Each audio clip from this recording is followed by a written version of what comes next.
sobanukirwa ukuri.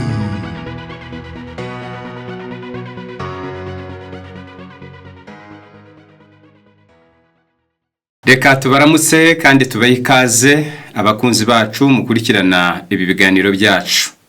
Iki ni ikiganiro sobanukirwa ukuri, muri kumwe na mwene so Kayogera Robert.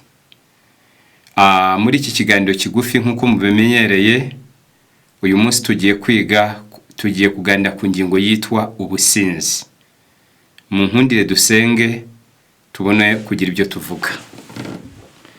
Uhabwe icyubahiro Data ugira ubuntu uri mu ijuru, tugusabye kubana natwe no kutuyoboza umwuka wawe, kandi amagambo yawe tugiye kumva uyakingurire imitima y'abaduteze amatwi kugira ngo abungure, tubigusabye mu izina ry'Umwami Yesu. Amen. Murakoze, nk'uko tumaze kubabwira, turifuza kuganira ku ngingo yitwa ubusinzi. Ubusinzi ni igishitsi kinini cy'umuvumo isi yikoreye.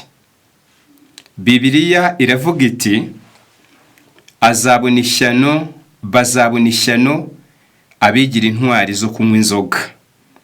Byanditswe mu gitabo cy'umuhanuzi Yesaya, ibice 5:22. Iryo shyano ntabwo ari ukuzarimbuka ngo abantu babura ubugingo buhoraho gusa, ahubwo no muri ubu buzima aho ubusinzi butashye buhatahana umuvumo ukomeye ugaragarira mu bintu byinshi. Umwanditsi umwe mu gitabo cyitwa Twebwe n'Abana Bacu yavuze ku nzoga, yavuze ku businzi, abuvugaho aya magambo nifuza ko mutega amatwi mukayumva.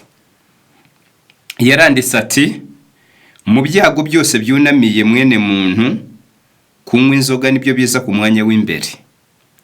Inzoga ziracura inkumbi mu bantu b'inzego zose, mu bakuru no mu bato, mu bagabo no mu bagore, mu basore no mu nkumi, inzoga ziracura inkumbi. Nubwo inzoga ari isoko y'ubutunzi no gukomera kwa bamwe, ariko nanone inzoga niyo ntandaro y'umubabaro n'ubuhanya n'ubutindi ku bandi. Ikindi ni urukozasoni n'umutwaro ku bantu bose. Aya magambo ni ay'ukuri kudahinyuka. Mu buzima busanzwe, inzoga usibye kuba abayinywa baba bishyizeho urubanza imbere y'Imana, ariko no mu buzima busanzwe ubusinzi aho butashye buhatahana imivumo ikurikira. Uwa mbere ni umuvumo w'ubukene. Umuryango urakena ugatindahara. Umuntu wari ufite icyerekezo aragita, akayoboka muyoberwa. Umuvumo wa kabiri ubusinzi butahana aho butashye ni ugusenyuka kw'ingo. Umuvumo wa gatatu ubusinzi butahana aho butashye ni indwara. Umuvumo wundi ubusinzi butahana aho butashye ni ukubura igikundiro no kubura ijambo mu bandi. Ibi ni ukuri kugaragara, ni realite umuntu wese yabona, haba mu baturanyi, haba mu muryango, aho ubusinzi bwahawe intebe. Iyi mivumo yose ntabwo ihabura: ubukene, gusenyuka kw'imiryango, indwara, kubura ijambo no kubura igikundiro mu bandi. Ndagira ngo ibi ngibi tubihamye dusubije amaso inyuma, tukareba mu mibereho y'abazinywa, baba bene wacu baba bugufi, baba abaturanyi bacu, baba bo mu miryango yacu. Aho hose iyo umwe mu bashakanye cyangwa bombi biyeguriye kuba abasinzi, igikurikiraho ni amahane n'imvururu. Ibyo nibyo bisohoza amagambo ya Bibiliya yavuzwe mu gitabo cy'Imigani 14:11, ngo urugo rw'umunyabyaha ruzasenywa, ariko ihema ry'umukiranutsi rizakomera. Kuko abiyeguriye kuba abasinzi cyangwa umwe muri bo mu bashakanye, iyo yiyeguriye kuba umusinzi, igikurikiraho nta kindi ni amahane adakuramo, ni imvururu zidakuramo, imishinga igahagarara, ubuzima bukononekara, urubyaro niba murufite rukononekara, bitewe nuko umwe cyangwa mwembi mwiyeguriye ubusinzi.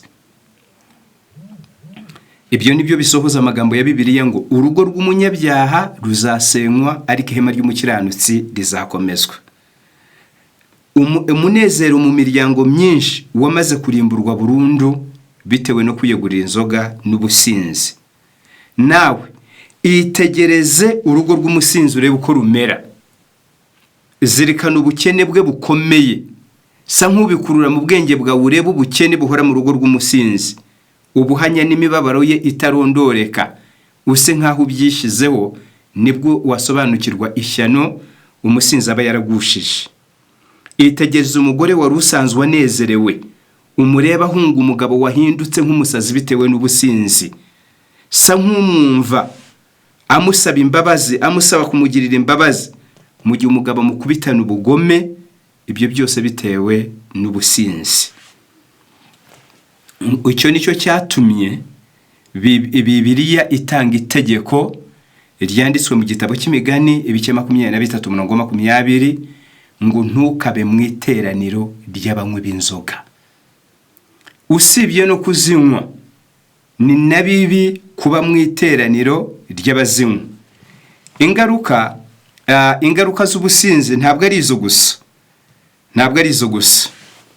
Mu gitabo cyitwa Rengera Ubuzima, abagira amahirwe muzakibona, cyanditswe mu Kinyarwanda, cyavuze ku bubi bw'inzoga, kinashingiye ku magambo ya Bibiliya. Hari umutwe w'amagambo uvuga ngo umuvumo w'inzoga uboneka ahantu hose, kandi niko bimeze. Vino n'umukobanyi, inzoga zirakobaganisha, ushukwa nazo ntagira ubwenge. Iyo ni imvugo ya Bibiliya mu gitabo cy'Imigani 20:1. Nanone bitewe n'ububi bwayo, bitewe no gukomera kw'iki cyaha cy'ubusinzi, abanditsi ba Bibiliya bagitinzeho cyane bakivugaho. Muri icyo gitabo cy'Imigani n'ubundi, umwanditsi yaranditse ati, ninde ubonye ishyano, ninde utaka, ninde ufite intonganya, ninde wiganyira, ninde ufite ingoma zitagira impamvu, ninde utukuza amaso. Igisubizo ni abarara inkera bakazindurwa no kuvumba inturire. Ntukarebe vino uko ibirira mu kirahuri, amaherezo iryana nk'inzoka igatema nk'impiri. Ayo ni amagambo ya Bibiliya. Noneho ukuri kwabyo, iryana nk'inzoka itema nk'impiri iti. Wabisobanukirwa urebye aha hakurikira. Umuntu wese wabaswe n'inzoga ikamugeza kuri, ntaba kigira imbaraga zo kwivuvunura mu mitego inzoga zamubohesheje. Ubwo bubata, ubwo bucakara zamushizemo, ntabwo aba gifite imbaraga zo kwivuvunura ngo abukuremo, ntibiba bishoboka. Ahubwo ahora ashaka aho yajya ngo avumbi, ahora ashaka aho yajya kuvumba. Uko niko inzoga zishyira umuntu mu bubata, zikamwonona ubuzira kuzigobotora muri iyo ngoyi. Isa nk'uwitegereza abantu bahora babogoza, barira amarira, kandi ubwo ni abantu Kristo yapfiriye, ni abantu Imana yaremye icyubahiro ikabarema ku ishusho yayo, bagahora babogoza amarira kuko inzoga zabagize imbata. Bene abo bajya batera abamarayika bo mu ijuru kurira. Ngiryo ishyano rizanwa n'ubusinzi. Bene abo ni nk'umuvumo n'urukozasoni mu bihugu byose. Ninde se utazi ubuhanya n'ububi n'ubwihebe biboneka mu mazu y'abanywi b'inzoga? Ninde utabizi?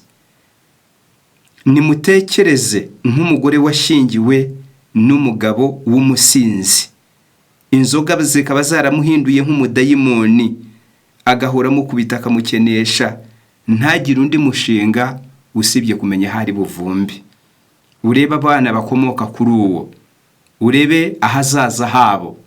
Ngiryo ishyano ry'ubusinzi. Ubusinzi buramutse bukugwiririye cyangwa ukabwimenyereza, ukiri umusore cyangwa ukiri inkumi, ahazaza hawe ubuhagambaniye. Ukaba inkumi idateze kuzashyingirwa kuko wamaze gushyingirwa ku nzoga, yewe niba hari n'uzakuyoberaho akazabyicuza ubuzima bwose, keretse igihe uzaba umaze kwihana ukazibukira icyaha cy'ubusinzi. Inzoga ntabwo ari umuvumo muto kuri ubu buzima no ku buzima buzakurikiraho. Nimutekereze impanuka ziba buri munsi bitewe n'abatwara inzoga basinze. Nimurebe urugomo ruri mu isi, abuzuye muri gereza, imanza nyinshi ziri mu nkiko, ujya usanga imvano yazo ubusinzi bufite mu kuboko. Abafunzwe muri gereza, imvano y'ibyaha byakoze ahanini ubusinzi bufite mu kuboko. Impanuka ziba mu mihanda z'abashoferi batwara banyoye, z'abagenzi bateza urugomo kuko buriye imodoka banyoye, uwo wose ni umuvumo isi yikoreye, ariko wuririye ku cyaha cy'ubusinzi. Icyo nicyo cyatumye Bibiliya ivuga ngo nta musinzi ufite icyo azaragwa mu bwami bw'Imana. Nta musinzi ufite icyo azaragwa mu bwami bw'Imana. Ijambo ry'Imana reka twihanangiriza ngo ntukabe mu iteraniro ry'abanywi b'inzoga, ntukabe mu iteraniro ry'abararikira ibisindisha. Cya gitabo nababwiye cyitwa Rengera Ubuzima gikomeza kivuga ngo nimutekereze impanuka za buri munsi ziterwa n'inzoga, bigakurikiraho iyo umuntu yatwawe umutima n'inzoga, yiringiwe ubuzima bwe buranonekara, isi yose ikamutakariza icyizere, icyubahiro akagitakaza, ubwenge bukayoba.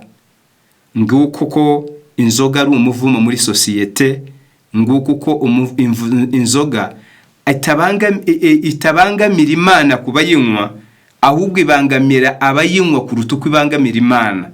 Ikabangamira imiryango yabo, ikabangamira iterambere ryabo, ikabangamira abaturanyi babo, igakoza isoni umuryango bavukamo bitewe n'ubusinzi. Icyo nicyo cyatumye Imana ishyiraho itegeko rivuga ngo ntukabe mu iteraniro ry'abanywi b'inzoga cyangwa abanyanda nini. Iki Bibiliya icyerekana ko n'ukwigirira neza. Ibikubiye muri Bibiliya birimo ibintu bibiri: ibidufasha kubaho neza mu buzima busanzwe, ndetse n'ibidufasha kugira ngo tuzaragwe ubugingo buhoraho. Rero ubusinzi bubangamiye hombi. Ubusinzi, inyota y'inzoga yica hombi. Abasinzi n'abakora ibizira n'abasambanyi byanditswe mu gitabo cy'Ibyahishuwe 21 ko umugabane wabo uzaba mu nyanja yaka umuriro w'amazuku. Ariko iryo si ryo shyano gusa ubutinzi buzana, ahubwo no muri ubu buzima abana b'umusinzi ntibiga, niyo bize biga nabi. Umugore w'umusinzi niwo muvumo ukomeye umugabo yahura nawo mu buzima. Umugabo w'umusinzi niwo mutwaro ukomeye washengura umutima w'umugore, byamubabaza kurusha kugira umurimo utera, byamubabaza kuruta kunyagwa. Umugabo w'umusinzi ajyagwa nabi umugabo we, agwa nabi umugore we kurusha umwana wananiranye mu rugo. Niyo mpamvu uyu munsi twifuje kuvuga ku businzi. Ubusinzi si ibyo gusa, nanone buteza indwara nyinshi ku barwayi bari mu bitaro. Indwara z'umwijima, indwara z'ibihaha, kanseri z'amoko amwe n'amwe, indwara z'ubwonko, indwara z'amaraso, nyinshi muri zo zakomotse ku muvumo w'ubusinzi no kubatwa no kunywa inzoga. Imana y'imbabazi iduhe gusobanukirwa kandi iduhe gufata imyanzuro yo kwifura muri icyo kigoyi tukigubotoremo, tubeho ubuzima buzira ubusinzi mu izina rya Yesu. Amen. Banukirwa ukuri.